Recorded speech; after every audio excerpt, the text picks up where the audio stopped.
terpercaya.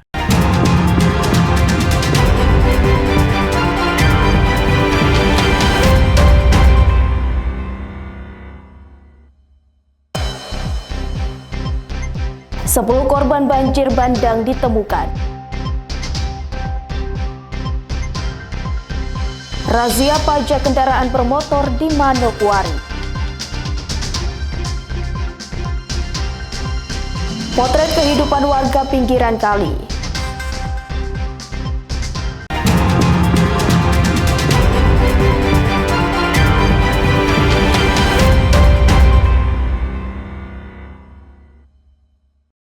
Selamat pagi saudara, apa kabar Anda hari ini? Selain ketiga informasi tadi, sejumlah informasi dan berita menarik lainnya akan kami hadirkan untuk mengisi rangkaian berita Kompas Sorong hari ini. Selama 30 menit ke depan bersama saya, Ece Dias, inilah Kompas Sorong selengkapnya.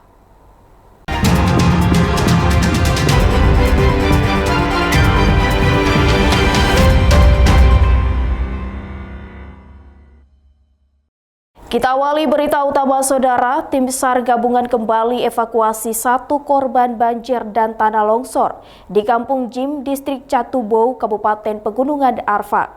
Total 10 korban yang ditemukan meninggal dunia.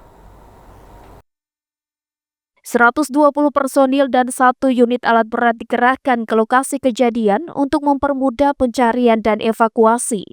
Hasilnya 1 korban ditemukan dan langsung dievakuasi ke Rumah Sakit Bayangkara Polda Papua Barat untuk diidentifikasi. Dengan bertambahnya 1 korban ini, maka total korban yang sudah berhasil dievakuasi tim SAR gabungan berjumlah 10 orang. Sedangkan 9 korban masih dalam pencarian. Operasi SAR gabungan pada hari kelima terpaksa dihentikan pukul 13.30 waktu Indonesia Timur untuk menjaga keselamatan personil karena turunnya hujan intensitas sedang. Tim kemudian kembali ke Kampung Jim untuk persiapan pencarian hari berikutnya. Mengevakuasi 1 korban lagi, yaitu pada pukul 12.38. Pada pukul 12.38 tim SAR gabungan nanti dari Basarnas, TNI Polri dan masyarakat dan potensi berhasil mengevakuasi 1 orang korban lagi, dan saat ini telah kami evakuasi ke Rumah Sakit Bayangkara untuk dilaksanakan tindakan lebih lanjut.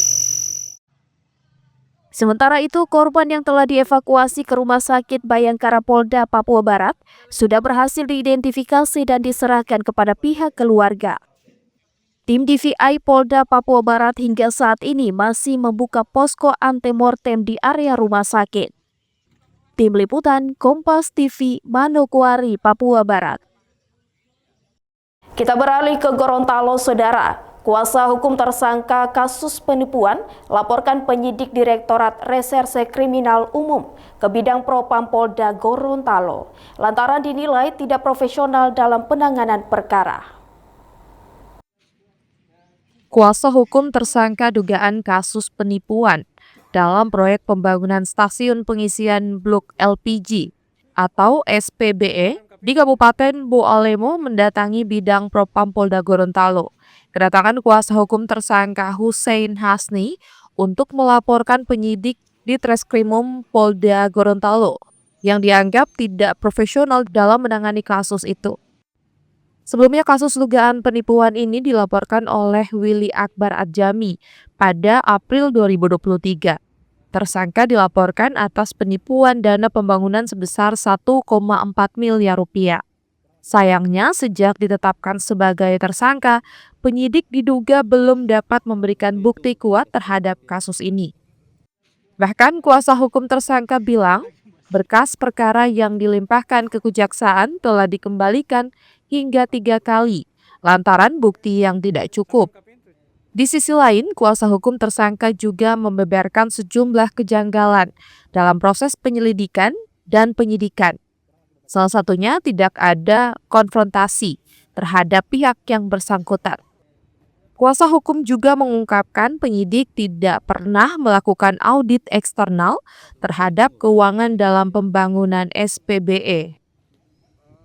kejanggalan yang kami temukan yakni alasan dari pihak Polda Gorontalo bahwasanya ada bukti rekaman telepon antara pelapor dan terlapor yang menceritakan atau yang membahas masalah pengiriman uang 1,4 miliar.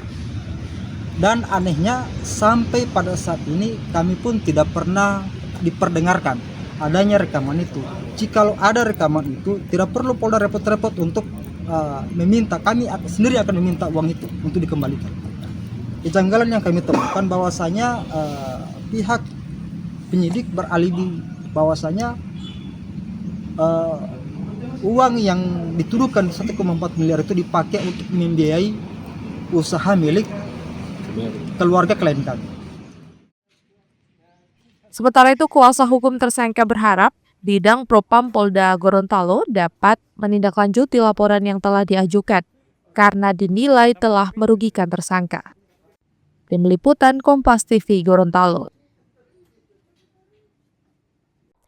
Aksi pencurian sepeda motor kembali terjadi. Kali ini menyasar seorang jamaah masjid yang kehilangan motor saat sedang sholat duhur.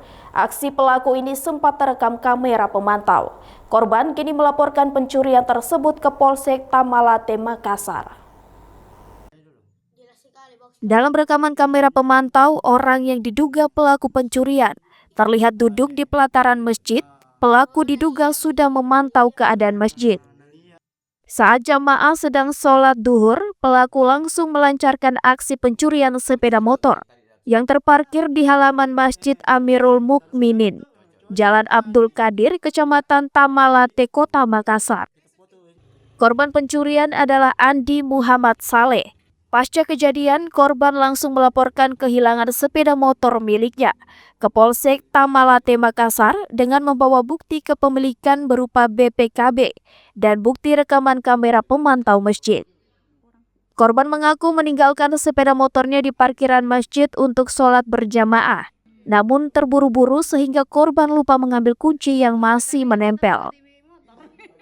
Pas saya sholat duhur, terparkir di parkiran motor. Iya. Di masjid. Iya. Terus sejauh ini apa bukti yang kita bawa? Bukti surat PPKB-nya saja. Iya. Yang tinggal karena kuncinya balikin di motor. Oh, gitu. Polsek Tamalate sudah menerima laporan korban dan akan memproses laporan tersebut. Nila Rustam, Kompas TV, Makassar, Sulawesi Selatan. Razia pajak kendaraan bermotor di Manokwari. Nantikan informasi selengkapnya usai jeda berikut ini.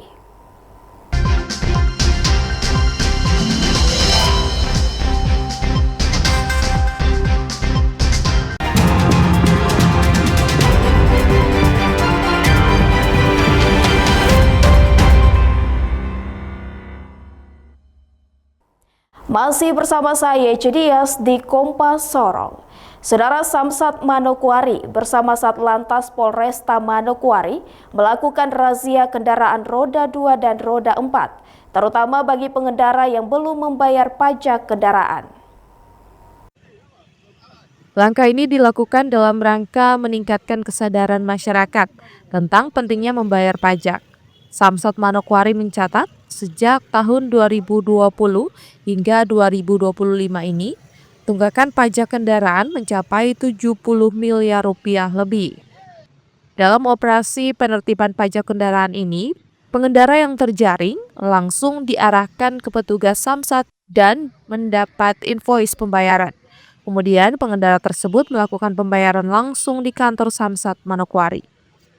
Dengan taat membayar pajak, masyarakat secara langsung sudah berkontribusi mendukung pembangunan di daerah. Kita kejar wajib pajak yang belum menunggak, belum bayar pajak, menunggak. Kita harapkan supaya lewat sweeping atau razia pada pagi hari ini menjadi hal yang penting untuk masyarakat bisa tahu atau taat untuk bayar pajak. Karena kita lihat pajak ini kan untuk pembangunan di daerah ini. Kalau masyarakat pengguna jalan ini tidak bayar pajak, nanti ke depan bagaimana? Sementara dari sisi penindakan terhadap pelanggaran berlalu lintas, Satuan Lantas Polresta Manokwari berkomitmen menindak tegas pengendara yang melanggar aturan sebagai upaya edukasi kepada masyarakat sekaligus meminimalisir fatalitas kecelakaan. Kendaraan roda 2 yang berhasil terjaring adalah 18 unit untuk kendaraan roda 2. Untuk roda 4 dia sampai 21 unit. Di sini nanti kami kedepankan itu masalah pajaknya. Untuk pelanggaran yang lain setelah adanya peneguran seperti ini, mungkin nanti kami lanjutkan dengan penindakan secara aturan, yaitu dengan tilang. Dalam razia yang berlangsung di Jalan Abri Sanggeng, sebanyak 39 kendaraan yang terjaring. Jeffrey Watimuri, Kompas TV, Manokwari, Papua Barat. Banjir melanda wilayah Batabual, Kabupaten Buru, menghambat aktivitas belajar mengajar, bahkan para siswa tak bisa ke sekolah karena sulitnya akses jalan dan jembatan penyeberangan.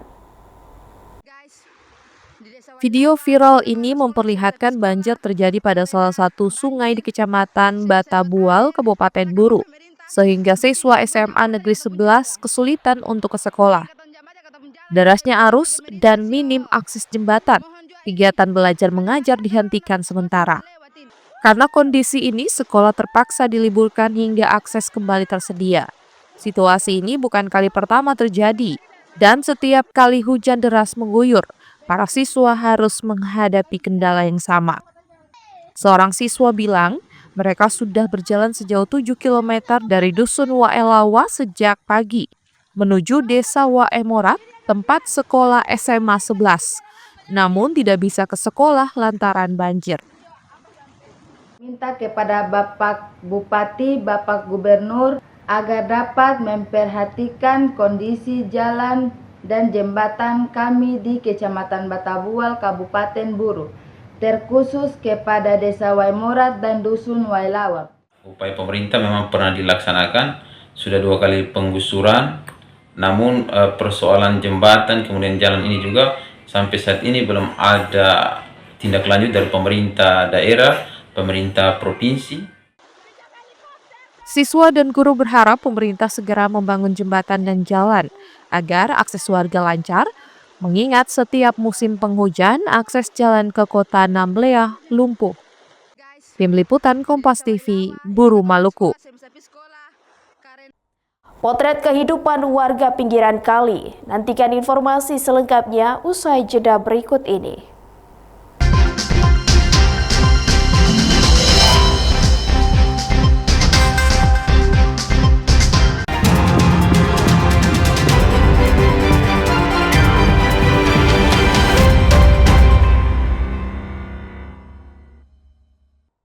Masih bersama saya, Jedias, di Kompas Sorong. Saudara, kesetaraan ekonomi masyarakat di Kota Sorong, Provinsi Papua Barat Daya, sebagian besar masih jauh dari harapan. Minimnya lapangan pekerjaan menyebabkan masyarakat sulit meningkatkan taraf hidup mereka. Seperti warga yang tinggal di bantaran Kali Victory, RT 3 RW 7 Perumahan 30, Kelurahan Klawalu, Distrik Sorong Timur, Kota Sorong, yang 85% warganya tidak memiliki pekerjaan. Pemekaran suatu wilayah bertujuan untuk mempercepat pemerataan pembangunan, meningkatkan pelayanan publik hingga kesejahteraan masyarakat. Namun belum sepenuhnya dirasakan oleh warga RT 3 RW 7, Perumahan 30, Kelurahan Klawalu, Distrik Sorong Timur, Kota Sorong, yang sebagian besar adalah orang asli Papua. Jumlah satu RT yang mencapai 333 jiwa, hanya 15% warga yang memiliki pekerjaan, sedangkan 85% menganggur. Karena minim skill dan tidak menamatkan pendidikan menyebabkan mereka sulit dapatkan pekerjaan. Ketua RT 3 RW 7 Perumahan 30 Kota Sorong, Ramadan Agia bilang, hampir sebagian besar mata pencarian warga setempat adalah nelayan, pengepul kayu dan batu karang, yang penghasilannya sangat terbatas.